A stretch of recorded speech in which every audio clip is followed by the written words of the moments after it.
അസ്സലാമു അലൈക്കും വറഹ്മത്തുള്ളാഹി വബറകാതുഹു. പരിശുദ്ധമായ റബീഉൽ അവ്വലിൽ ഏറ്റവും അധികം ചർച്ചയ്ക്ക് വിധേയമാകുന്ന രണ്ട് വാചകങ്ങൾ ഇത്തിബാഅ്, മഹബ്ബത്ത്. പ്രവാചകനെ പിന്തുടരുക, അനുധാവനം ചെയ്യുക, പ്രവാചകനെ ഇഷ്ടപ്പെടുക, സ്നേഹം പ്രകടിപ്പിക്കുക. ഈ രണ്ട് വാചകങ്ങളാണ് ഏറ്റവും അധികം ചർച്ച ചെയ്യപ്പെടുന്നത്. എന്താണ് യഥാർത്ഥത്തിൽ ഇത്തിബാഉം മഹബ്ബത്തും?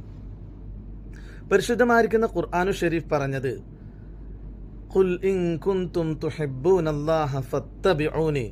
നബിയെ തങ്ങൾ പറയുക, ഇൻ കുൻതും തുഹിബ്ബൂനല്ലാഹ, ഏ സമുദായമേ നിങ്ങൾ അല്ലാഹുവിനെ ഇഷ്ടപ്പെടുന്നുവെങ്കിൽ ഫത്തബിഊനി, എന്നെ പിൻപറ്റുക, ഞാൻ കൊണ്ടുവന്ന മാർഗം അവലംബിക്കുക, ഞാൻ പറയുന്ന കാര്യങ്ങൾ അംഗീകരിച്ചുകൊണ്ട് ആ വഴിയിലൂടെ സഞ്ചരിക്കുക. അങ്ങനെ ചെയ്യുമ്പോൾ യുഹ്ബിബുകുമുല്ലാഹു, അല്ലാഹു തആല നിങ്ങളെ ഇഷ്ടപ്പെടും.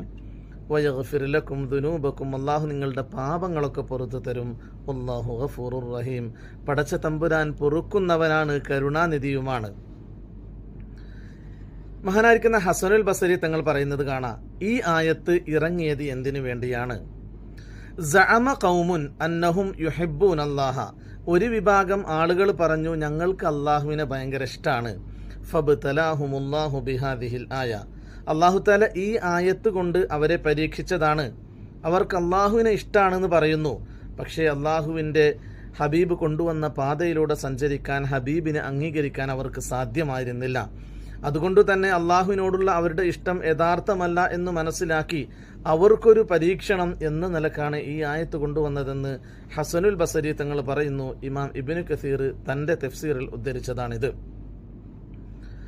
അഷൈഖ് അൽബാനി പറയുന്നത്, ഇന്നമാ തതഹഖഖു മഹബ്ബത്തുൻ നബി സ്വല്ലല്ലാഹു അലൈഹി വസല്ലം ബിത്തിബാഇ സുന്നതിഹി.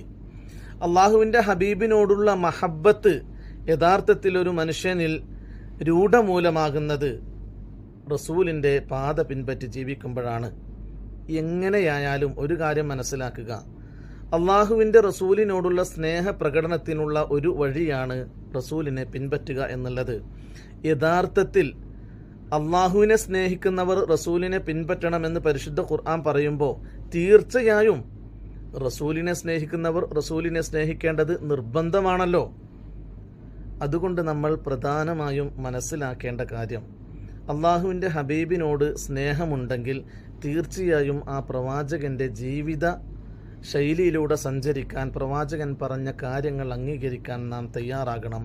അവിടെയാണ് ഇത്തിബാഉം മഹബ്ബത്തുമൊക്കെ വരുന്നത്. അല്ലാഹു സുബ്ഹാനഹു വ തആല പ്രവാചക ജീവിത ശൈലി അനുധാവനം ചെയ്യാൻ നമുക്ക് തൗഫീഖ് നൽകി അനുഗ്രഹിക്കട്ടെ.